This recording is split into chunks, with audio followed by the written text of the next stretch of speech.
This is Prof. It. Yes, Profit, your professor of profit. And today we're going to be talking about the basic rules for all sorts of charts. If you look at this chart, this is a bar chart. What is it telling us? I'm going to give you a few seconds, have a look at it. And you can make up some things of what it's telling us, but the truth is you cannot say it with certainty because it's missing all the information that all graphs need. So what is that information that all graphs need? It's this. Every chart must tell a complete story and independent from anything else that is written around where the chart is. It needs to have a company name. It needs to have a topic of the graph. It needs to tell you the time period, if that's applicable.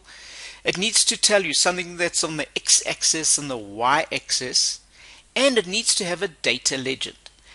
Now, some of you are not sure what is the x-axis, what is the y-axis. I'm going to talk about that in a second. Here you have a graph that has all that information I've told you about. Here is the company name. This is the topic, online sales.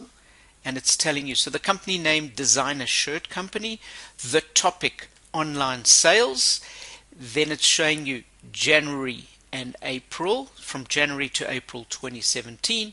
It's telling you that the sales are in dollars, and it's telling you the months at the bottom. Those are months, it's January, February, March, April, and it tells you that those are months and not maybe women's names. In fact, the title might be a little bit incorrect here, where it says online sales. This should actually be online versus offline sales, because it's showing both those things. But once you've got this information around it, can you see that it is now more complete? All these elements are essential elements. There are a couple of optional elements.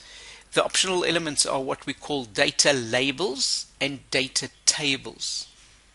What are data labels and data tables? Your data labels are these numbers that appear on top of each column within the graph, and your data table is the information at the bottom. And the information at the bottom is giving you the numbers that relate to the information. I personally would never have both at the same time. It's duplication. I'd have one or the other, depending on whether it's important. Remember, these are your optional bits of data. So now you know the basics of graphs. So let's investigate a couple of these. Here's a very basic graph, and it's got the heading misleading. It's a misleading graph. What is misleading about this?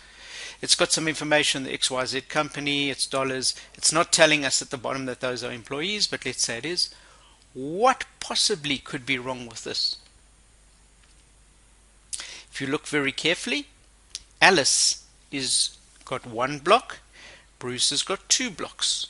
So if we look at it from a visual point of view, Bruce is double what Alice. If these are the commissions, Bruce is earning double commission what Alice is earning. But Alice is earning 300.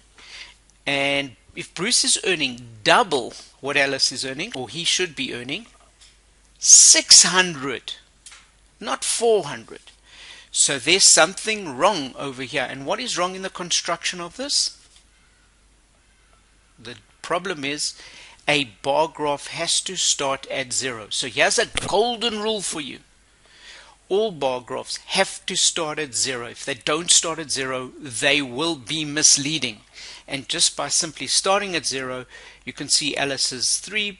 It takes up 3 blocks. Bruce takes up 4 blocks. 300 compared to 400.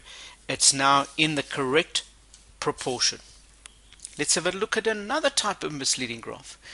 This graph does start at 0, but it still says it's misleading. What's misleading with this?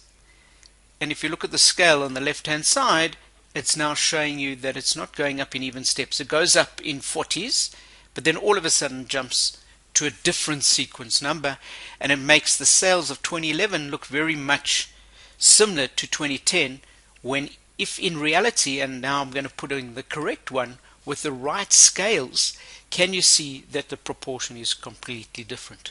So we've learnt about the graphs. We have to put in all those elements around it, the essential elements. We've got a couple of optional elements, but also two golden rules with bar graphs specifically. It has to start with 0 and it has to go up in even steps. If it doesn't follow those two rules, what are we doing? We're doing this. Here you've got a woman looking to 3 different mirrors, getting 3 different reflections, and now she doesn't know which one's correct. This is your Professor of Profit, Prof It. And please hit the button below to subscribe. Have a great day now.